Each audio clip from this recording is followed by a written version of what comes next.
The man you're seeing on the screen is Samson Paweni, the first ever Zimbabwean millionaire to get arrested for a grand corruption back in the 1980s. He had 22 companies in his name and was one of the highly respected people in the country. Now, how does one man steal the very food meant for a starving country alive? And more importantly, who helped him do it?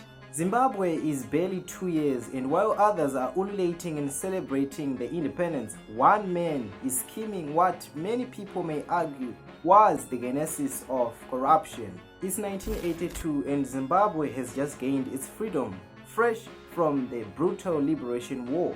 But instead of peace, the new nation is hit by a brutal enemy, a catastrophic drought. Million Zimbabweans face hunger because of poor harvest during a harsh drought brought on by El Nino weather. Crops wither and rivers turn into dust. In parts of Matebelelqnd and Midlands, everyone is forced to the brink of starvation. The international community responds. Millions of dollars in drought relief aid pours into the country. The government's task is simple: get the grains from the silos and deliver it straight to the starving masses.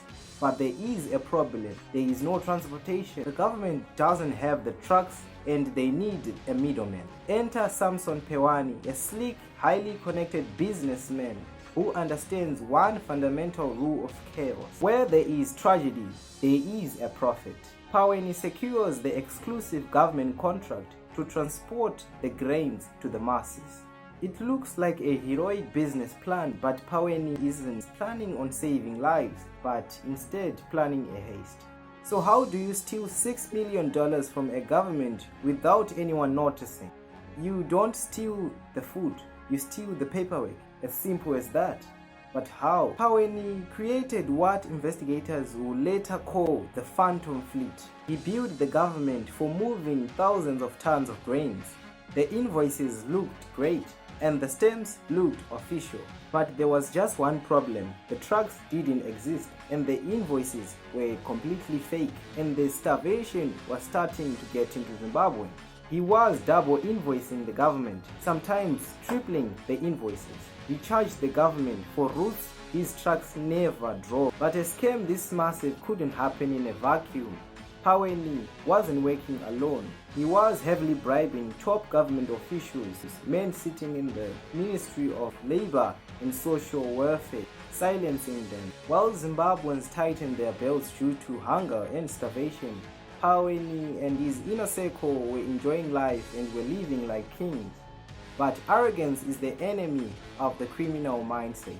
By 1984, the statistics stopped making sense. The state realizes that the treasury is bleeding. An audit is launched. Investigators start pulling at the threads of Paweni's empire, and the whole sweater unravels. They find the fake invoices.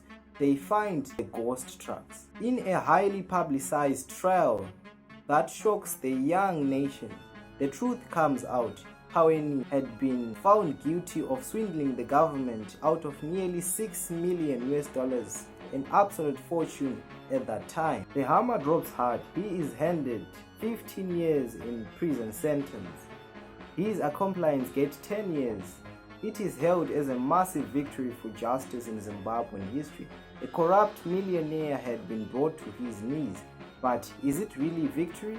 Paweni went to jail, but what about the government officials who signed those fake invoices? What of the top ministers, politicians who took the bribes? Samson Paweni, the businessman who was highly respected in Zimbabwe in the 1980s, came to his knees, and he was the first millionaire in Zimbabwe to get arrested for corruption. Thank you for watching, guys. If you enjoyed the video and want more of this, please give it a like and subscribe.